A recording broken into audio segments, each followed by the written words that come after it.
Welcome to week 2, accepting personal responsibility. So this week, just as an overview to highlight you've already seen, we're going to read chapter 2. Take your online quiz, preferably by Tuesday. Remember, there's a window of open availability. Watch this lecture and the videos that are embedded in the lecture. I've got 2 discussion boards this week. One is stuck on an elevator, a traditional type of discussion board. The other is the late paper. It's a different type of discussion board where you don't have to respond to your classmates, but you can see everybody's response on one board. Enjoy that new format. It's kind of nice to see everyone's all at once. Then we've got journals for our class, journals 3 and 4, which are both found in chapter 2. So follow the syllabus for the exact page numbers, but remember that Journal 3 will be found on page 48, and Journal 4 for us is either completing 55 or 69, and I'll address that again at the end of this lecture. And then your academic toolbox is about reading and how to approach reading. Remember, that takes 7 days of implementing a new strategy and then reflecting on that, posting that by the end of Tuesday next week. Upload your library card. Simply take a picture. If you don't know how to adjust the size of that, look in the resource folder and read how to do that. And then upload your ed plan if you have not already done so, or let me know if you have not made that appointment. There are options out there, so be sure and contact the counseling office for that, or email me and I can try to help you through that. Today's video is a fabulous short little documentary from a football team, and let's sit back and enjoy their motivation and their accepting of personal responsibility. I really love this. I think it's quite special. ถ้าพูดถึงทีมฟุตบอลของเราคงต้องย้อนกลับไปที่วันแรกที่นี่ชาวบ้านชอบดูฟุตบอลกันมากแต่ไม่มีใครเคยเล่นหรอกก็อย่างที่เห็นเรากินนอนอยู่บนน้ำมาแต่ไหนแต่ไรแล้วเพราะที่นี่ไม่มีพื้นดินสักนิดกีฬาอย่างเดียวที่เล่นกันได้คือแข่งเรือไม่ก็โม้กันเรื่องปลาที่จับได้วันนั้นแหละความคิดเล็กๆก็เกิดขึ้นพวกเราคิดตั้งทีมฟุตบอลขึ้นมาแต่ชาวบ้านก็คิดว่าพวกเราบ้าเด็กพวกนี้ส่งเสียงอะไรกันปาเปิ้ลหนีหมดแล้วเราตั้งทีมบอลเราจะเป็นแชมป์โลกมีแต่ทะเลยังที่กับทีมตกหมึกที่อย่างที่แกพูดพวกเราไม่มีแม้แต่ที่ให้เล่นฟุตบอลพอเราจัดทีมกันเสร็จปัญหาต่อมาก็คือเราจะเตะกันที่ไหนล่ะที่นี่มีแต่ทางเดินแคบๆแล้วเราก็มีความคิดว่าเราต้องสร้างพื้นที่ของเราเองเรารวบรวมเศษไม้เก่าๆ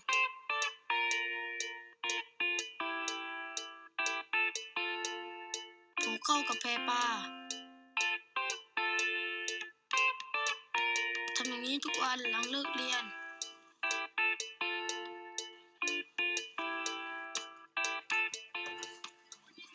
แล้วเราก็สร้างสนามของเราขึ้นมามันโยกเยกแต่มีวัตถุพูดเต็มไปหมดบอลตกน้ำบ่อยมากเลยพวกเราด้วยแต่เราก็เรียนรู้ในการเล่นบนสนามแบบนี้ก็นี่แหละสนามของเราสนามนี้อาจจะเป็นแชมป์โลก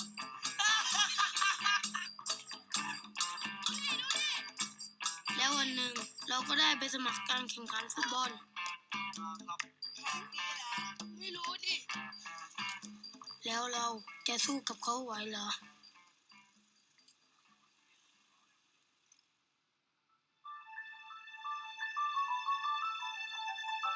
แล้วเราก็ตัดสินใจลงแข่งถึงจะไม่มีชุดก็เหอะนี่แหละแชมป์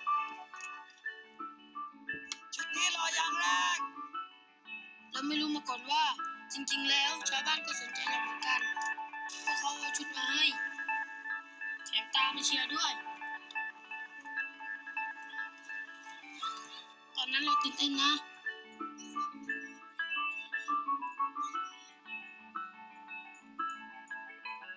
แต่พอเอาเข้าจริงเราทำได้ดีกว่าที่คาดไว้จังหวะเท้าของเราดีกว่าจากการเลี้ยงหลบตะปู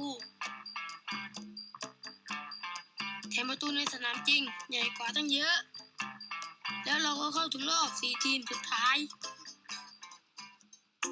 วันนั้นฝนตกหนักมากแถมคู่แข่งก็เป็นแชมป์เก่ารองเท้าของเราเต็มไปด้วยน้ำเราเล่นกันไม่ได้เลยหมดครึ่งแรกเราโดนนำไป2 ลูกเราสู้ไม่ได้จริงๆเราไม่รู้จะทำยังไงหลังจากครึ่งแรกที่เราสู้ไม่ได้เราต้องทำอะไรบางอย่างเราต้องกลับไปเล่นฟุตบอลแบบของเราด้วยการถอดรองเท้ามันเป็นฟุตบอลแบบที่เราถนัดจริงๆคู่แข่งสู้เราไม่ได้เราเล่นดีขึ้นทำได้ดีขึ้น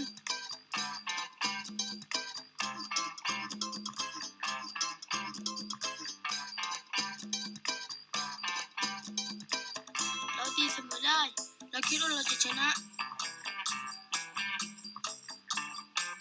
แต่เพราะลูกนั้นในนาทีสุดท้ายนั่นแหละเราไม่เสียใจหรอกดีใจซะอีกที่มาได้ไกลขนาดนี้แถมชาวบ้านทุกคนก็ภูมิใจด้วยหลังจากนั้นความคิดของคนทั้งเกาะก็เปลี่ยนไปวันนี้เรามีสนามใหม่ที่ไม่มีตะปูแล้วแต่เราก็ยังไม่ได้เล่นบนสนามหญ้าอยู่ดี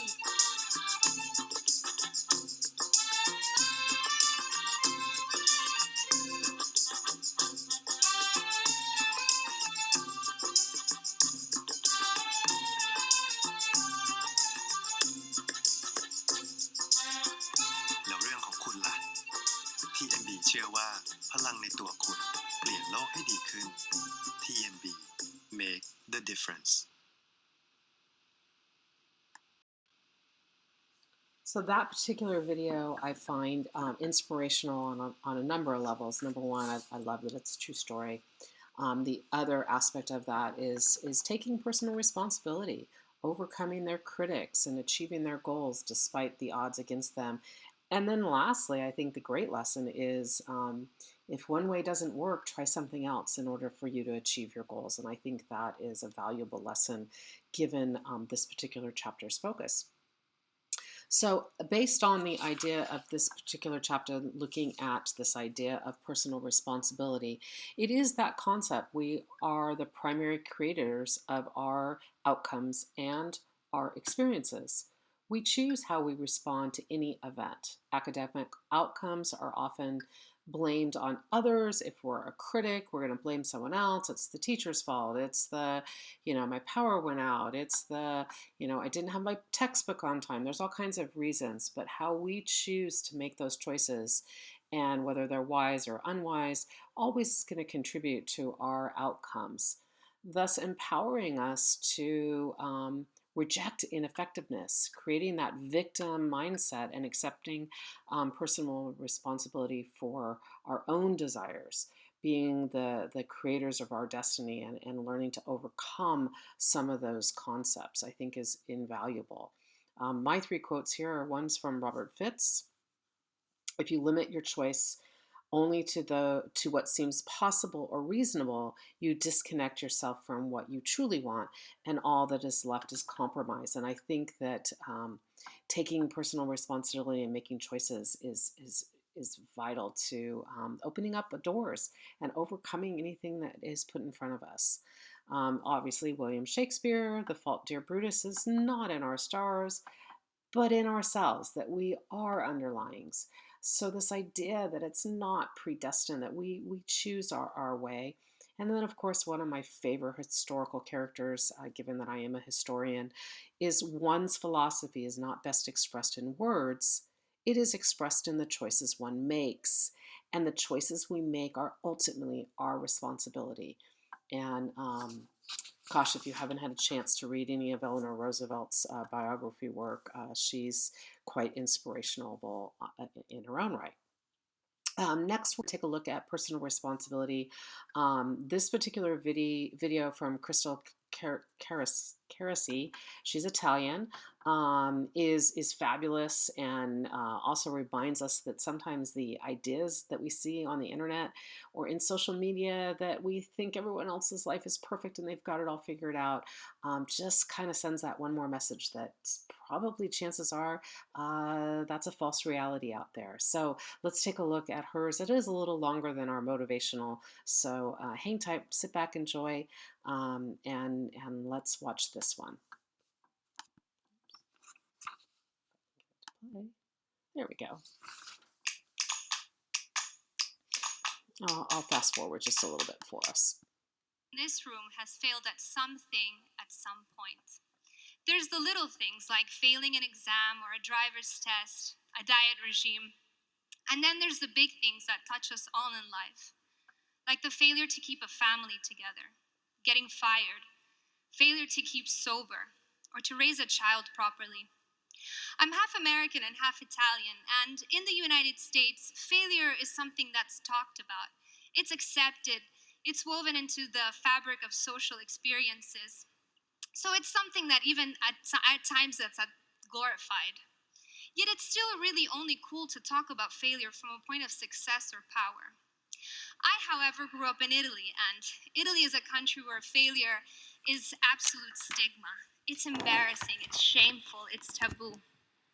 There's also the constant threat of the brutta figura, which means in Italian to lose face or to look bad, because we think that failure makes you look bad, in Italy and in many other countries too. In my particular case, this was a little more exasperated by the fact that I grew up in the public eye. My parents are known singers in Italy, and ever since I was a little girl, I've been subjected to public judgment and mass media. And so growing up in a country where brutta figura is supposed to be avoided at all costs, growing up and keeping up appearances hasn't always been that easy of a task. I've been in the entertainment industry ever since I can remember. And I've always felt within me the need to do something, though, for myself. I still today work for Italian television, but I wanted to do something entrepreneurial, but I wouldn't let the fear of failure get in the way of doing something new. And I shouldn't then let the shame of failure eventually get in the way of learning a valuable lesson. So when I was 24, I founded my first company, my fashion brand, my swimwear brand. And I put 7 years of blood, sweat, and tears into this company. I worked so hard. I truly gave it my all. Until one day, I found myself sitting at the desk of my accountant, crying and whining, because he was telling me that it was time to close down my company. It just wasn't making financial sense to keep it open anymore. And I was just looking at him like, you're crazy. How can I close down? This is so embarrassing. Like, this brutta figura, it's so shameful. What are people gonna say? What are people gonna think? And he looked at me exasperated because honestly, this was not the first time we were having this conversation. It was probably our fifth. I just couldn't admit failure. I couldn't admit to the shame that I thought that failure was wrapped in. But he finally looked at me and he said something to me that really resonated with me, and it eventually freed me. He said to stop focusing so much on the end result, on the fact that I had to close down my company, but to give myself the right amount of credit for all the amazing work that I had put in over these 7 years and all the accomplishments that I had achieved. And he was right, he had seen it all. I mean, I had started this company with nothing but my few savings. My first fashion show was in my backyard. Well, actually, it was my dad's backyard, and I had to beg him to let me use the space for it because I had to have my first fashion show in it. So this was me in 2011, carrying rocks from one side of the runway to the other, just hours before the guests and all the press had arrived. And when they finally did arrive, it had just poured down rain over the entire catwalk and on the bales of hay that I had put for people to sit on. And even on the finally, on the towels that I had put over those bales of hay, everything was completely soaking wet, and nobody wanted to sit down and let the fashion show begin. When finally I did convince them to sit down, the models were completely unprofessional because at that point my company couldn't afford professional models. It was a half disaster, if not a total disaster. Over those 7 years, however, I managed to grow my brand into a recognizable and reputable brand. I worked with incredible photographers, influencers, and models all over the world. I shot my campaigns all over the world, from California to Thailand, where I ended up shooting my last campaign. I received thousands of emails of happy clients who would write to me how happy they were with their product. In the end, we think that failure, or at least we hear so much how failure should be inspiring. I was so fixated on the fact that I had to close down my company that I had wiped away all these years of hard work and accomplishments. Failure can be inspiring and it can lead to bigger and better things, but nobody really talks about that process of how do you get there? How do you get through a failure? How do you own it? So I've put together a basic guideline of 3 basic guidelines of how you can get through a failure and own up to one, so that you can fail a little more elegantly than I have. And these, in my case, it's in work in my company, but it can be applicable to anything, whether it's a relationship or whatever personal issue that you're struggling with or failing at. Number 1, be responsible. I know how boring this sounds, but trust me, I'm going to try and make it interesting. When we make a mistake or when things go awfully wrong, our first instinct is usually to blame somebody else and not take full responsibility. I see this happen a lot in relationships, but not taking the blame doesn't make us look any cooler. It just either makes us look like cowards or it makes us look like we're in total denial. As much as I really wanted to blame the Italian tax system for being the reason why I had to close my company down, I'm not going to do that. I'm still trying not to do that. But if you're not going to make a mistake and finally admit to it and understand how and where you made the mistake, then what's the point in failing at all? I am who I am and where I am today, thanks to the consequences of my choices and my choices only, nobody else's. If we're going to be responsible for our goals and for our ideals, we're going to have to be responsible for our failures, so that one day we can truly be responsible for our successes. Number 2, focus on you. I can't tell you how much time I've wasted worrying about what other people thought of me. And when I'm not thinking about what other people are thinking about me, I'm comparing my life to other people's. In our generation especially, we're constantly bombarded and flooded by images of completely unrealistic lifestyles on social media. My life looks incredible on Instagram, and I promise you it's completely far from it. I have normal ups and downs, just like everybody else's. I just choose not to show it on social media. I promise you I didn't take a selfie and post it the day that I was crying on my accountant's desk. I did, however, take a selfie one day when I was walking home. It started pouring down rain on me. I was carrying these heavy bottles of water alone until I finally got in front of my house and I was locked outside. So I'm under the pouring rain with my bottles of water, locked out of my house. But you know what I posted that moment? I posted this picture. Don't worry about what other people are doing. Focus on you. Focus on the quality of your hard work and on your journey. Do not waste your time looking at what other people are doing, because it's not reality. Number 3 is balance. I had to find the balance within me, where I was judging myself so harshly that I felt like a loser, but I wasn't recognizing all my hard work and accomplishments. But I also had to take the right amount of responsibility and understand how and where I went wrong. I had to find that balance and meet myself in the middle, because only through balance do you truly get clarity. And only through clarity do you really understand where the message is and you learn something. I was someone that was obsessed with the idea of success. But success is not some magical land at the end of the rainbow, in the same way that failure isn't black and white. Life is truly 10% what happens to us and 90% how we react to it. Yes, failure can be inspiring. Yes, it can lead us to bigger and better things. But the only true way we get there is if we learn something and if we own up to our failures. Thank you.